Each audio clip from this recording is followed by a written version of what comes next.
Hello, this is Eric Michael Loyd. I have a master's in psychology, neuropsychology concentration.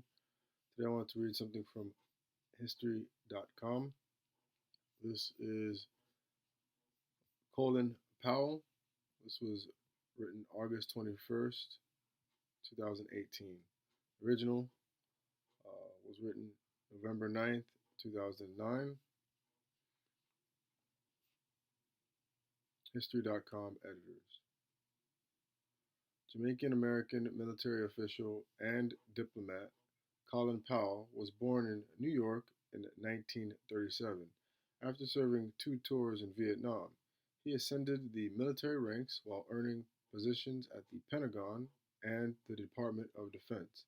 Powell was named National Security Advisor to President Ronald Reagan in 1987, and in 1991 he took over as Joint Chief of Staff.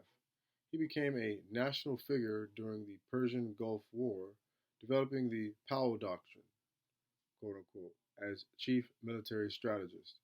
Powell became President George W. Bush's Secretary of State in 2000, but resigned in 2004 after acknowledging his defense of an Iraq invasion was based on faulty information.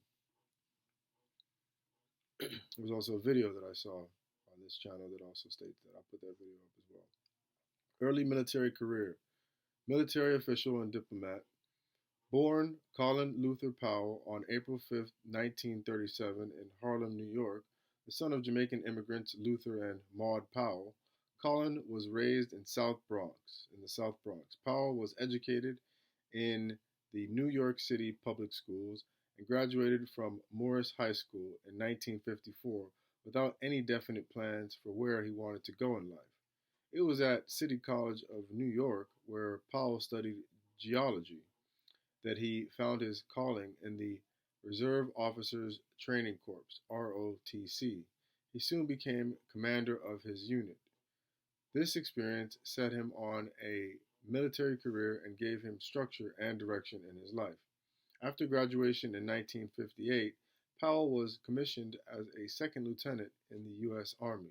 While stationed at Fort Devens, Massachusetts, Collin Powell met Alma Vivian Johnson of Birmingham, Alabama, and they married in 1962. The couple now has three children, son Michael and daughters Linda and Anne Marie. That same year, he was one of 16,000 advisors sent to South Vietnam by President John Kennedy. In 1963, Powell was wounded by a punji stick booby trap while patrolling the Vietnamese Laotian border. During this first tour of duty, he was awarded a Purple Heart and, a year later, a Bronze Star. While on his second Vietnam tour of duty from 1968 to 1969, the 31-year-old Army major was given the assignment of investigating the My Lai massacre. In this incident, more than 300 civilians were killed by U.S. Army forces. Collin Powell's report seemed to refute the allegations of wrongdoing and stated, "Relations between American soldiers and the Vietnamese people are excellent." Also, during this tour in Vietnam, Powell was injured in a helicopter crash. Despite his injury, he managed to rescue his comrades from the burning helicopter, for which he was awarded the Soldier's Medal. In all, Powell has received 11 military decorations, including the Legion of Merit. Reagan and Bush administrations. Powell earned an MBA at George Washington University in Washington, D.C., and won a White House Fellowship in 1972. He was assigned to the Office of Management and Budget during the Nixon administration and made a last impression on Caspar Weinberger and Frank Carlucci. Both men would consult Powell for advice when they served as Secretary of Defense and National Security Advisor, respectively, in the Reagan administration. Colonel Collin Powell served a tour of duty in Korea in 1973 as a battalion commander, and after that, he obtained a staff job at the Pentagon. After study at Army War College, he was promoted to a brigadier general and commanded a brigade of the 101st Airborne Division.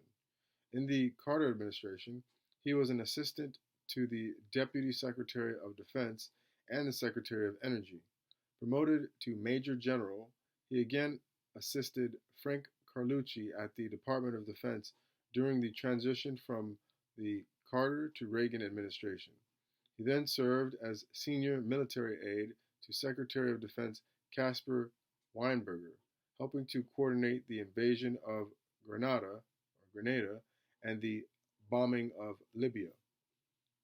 In 1987, Powell became National Security Advisor, a post he held for the duration of the Reagan administration. While there, he coordinated technical and policy advisors during Reagan's summit meetings with the Soviet President Gorbachev and his Confederates to topple the pro-communist Sandinista government in Nicaragua. It was discovered that the administration he had arranged for covert and illegal shipments of U.S. weapons to Iran in exchange for release of hostages. Proceeds from the sales of weapons would go to support the counterinsurgency movement in Nicaragua, which was aimed at toppling the Sandinistas. Such support had been prohibited by Congress since 1982. Powell was asked to testify before Congress about the incident, but he was not implicated in any wrongdoing. In 1991, Collin Powell took over the Armed Forces Command and was made chairman of the Joint Chiefs of Staff by President George H.W. Bush.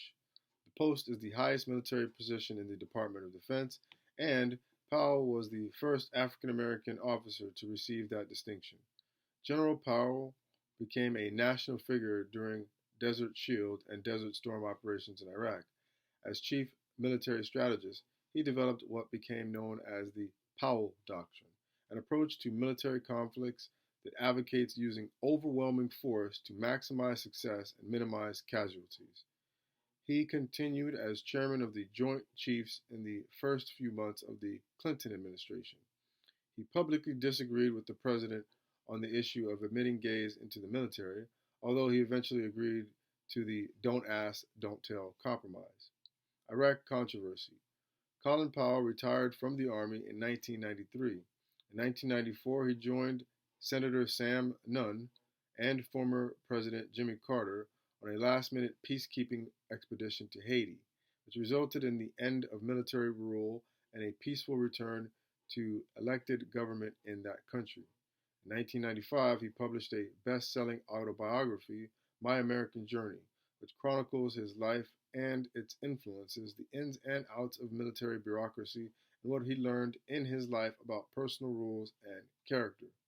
From 1997 to 2000, he was chairman of the America's Promise, a nonprofit organization dedicated to fostering character and competence in young people. Powell and his wife, Alma, now co-chair the organization, which has a presence in more than 500 communities in all 50 states. In 2000, President George W. Bush appointed Collin Powell Secretary of State, and Powell was unanimously confirmed by the U.S. Senate.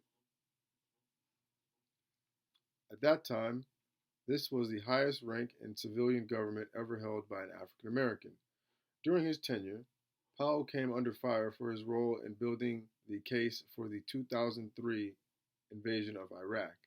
Initially, Powell had serious misgivings about President Bush's plan to invade Iraq and overthrow Saddam Hussein. Powell believed the policy of containment was sufficient to control the Iraqi regime.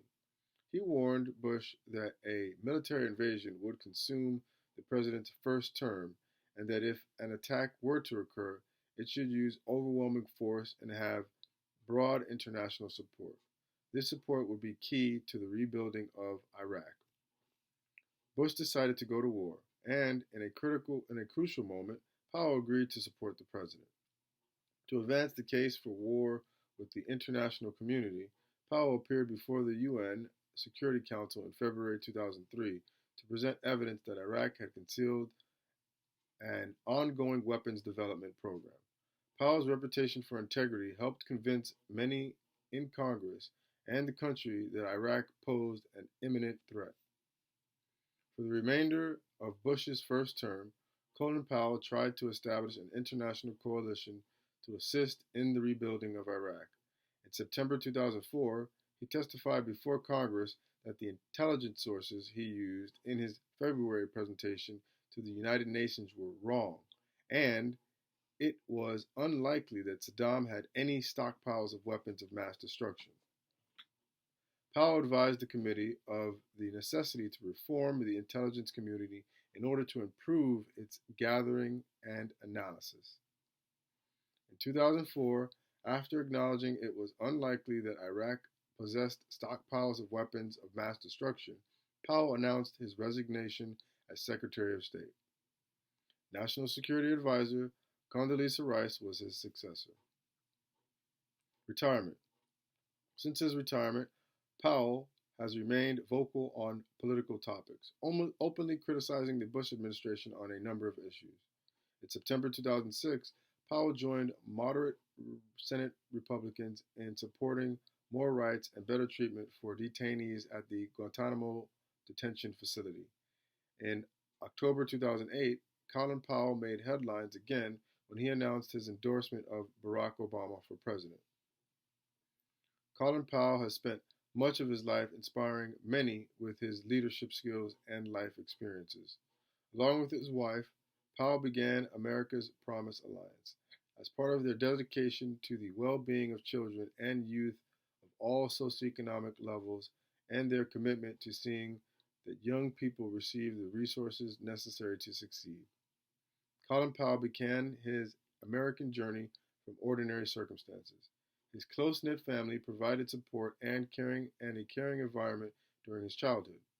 He found his calling in the military, and his entire adult life has been in the service of his country. As a soldier, he was committed to protecting the nation and advancing democratic values. While he gravitated toward support roles in his early career, his organizational talent and pragmatic outlook were recognized by those who placed him in key government advisory roles.